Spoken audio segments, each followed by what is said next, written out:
আগামী ২৪ ঘন্টায় দেশের ৩টি বিভাগে ভারী থেকে অতি ভারী বৃষ্টি হতে পারে বলে আভাস দিয়েছে বাংলাদেশ আবহাওয়া অধিদপ্তর। রবিবার সকালে দেওয়া পূর্বাভাসে বলা হয়েছে, দক্ষিণ পশ্চিম মৌসুমি বায়ু সক্রিয়তার কারণে সকাল ১০টা থেকে পরবর্তী ২৪ ঘন্টায় চট্টগ্রাম, খুলনা ও বরিশাল বিভাগের কোথাও কোথাও ভারী থেকে অতি ভারী বর্ষণ হতে পারে।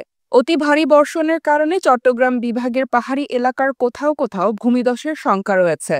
অন্যদিকে আবহাওয়ার অপর এক সতর্কবার্তায় বলা হয়েছে, সক্রিয় মৌসুমি বায়ুর প্রভাবে উত্তর বঙ্গোপসাগরে বায়ুচাপের তারতম্যের আধিক্য বিরাজ করছে। এর প্রভাবে উত্তর বঙ্গোপসাগর, বাংলাদেশের উপকূলীয় এলাকা ও সমুদ্র বন্দরের উপর দিয়ে দমকা বা ঝড়ো হাওয়া বয়ে যেতে পারে। চট্টগ্রাম, কক্সবাজার, মোংলা ও পায়রা সমুদ্র বন্দরকে ৩ নম্বর স্থানীয় সতর্ক সংকেত দেখিয়ে যেতে বলা হয়েছে। উত্তর বঙ্গোপসাগরে অবস্থানরত মাছ ধরার নৌকা ও ট্রলারকে পরবর্তী নির্দেশ না দেওয়া পর্যন্ত উপকূলের কাছাকাছি থেকে সাবধানে চলাচল করতে বলা হয়েছে।